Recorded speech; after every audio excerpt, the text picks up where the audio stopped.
Let me tell you, it's wet out here. It's wet out here. Hey, David Whitwam, Whitwam Organics, good to see you, my friend. I haven't been out here with you in a while. It's good to see you too, stranger.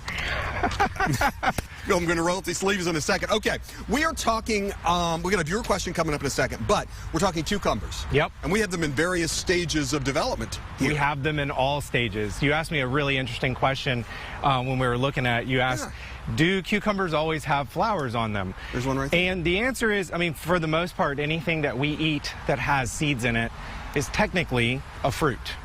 So there's some things like tomatoes and cucumbers that we might consider a vegetable, but scientifically we call them a fruit if it contains the seeds. Say it again.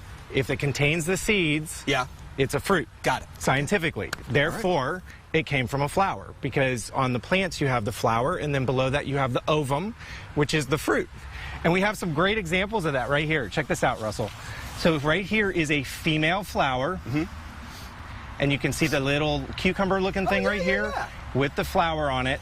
This is a male flower. You can see below it, there's nothing. It's just a stem. Okay. And then, so this one is probably going to get pollinated today. These were probably just pollinated.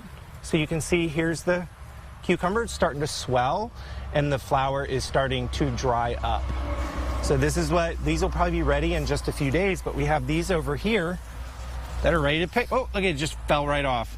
It's good to go. It's good to go. Here's the dried up flower right here. Now, a few of these will probably get a little bit bigger, but since we're only out here once a week, I am going to take these smaller ones.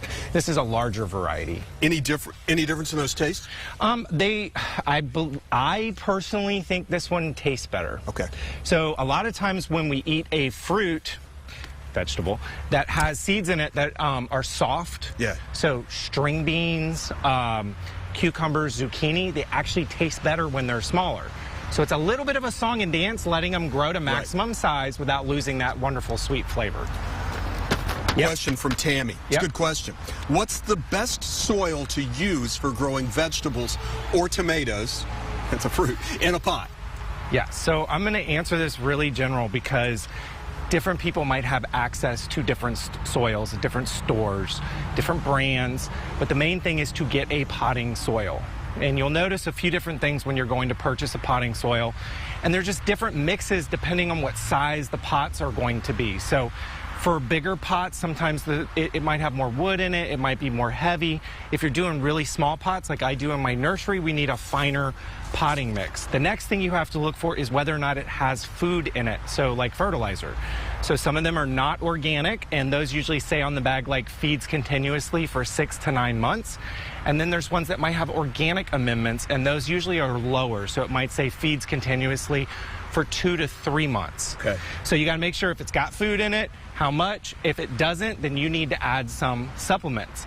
Now for larger vegetables like cucumbers and tomatoes, whatever it says as far as how long it feeds for, I would cut that in half. Okay. So if it says feeds for 6 to 9 months, let's just say 3 to 4 months for tomatoes, but because they're heavy feeders. Which leads me to this. You said today is the day you need to give it a little nutrient. So today, because we're growing just fine, we're not going to use the Compost Plus, which is for growth. Today we're going to use the Micros Plus, which is our micronutrients. We do this monthly or every other month. Yeah. And I'm using the Capacity Plus in a watering can at the soil line, and that is to help with nematodes on our tomatoes. We hate the nematodes. We hate the nematodes.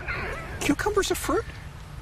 Technically, yes. Didn't know that. We talk about it different in the science versus in the kitchen. I know about the tomato. I didn't know the cucumber. And now I understand why. Okay, tell everybody, if you've got a gardening question for David, send it to us, and he could answer it right here on the Good Day. Send the email to your email to gooddaytampabay@fox.com. Learn something. Always do. So if a tomato's a fruit, is ketchup a smoothie?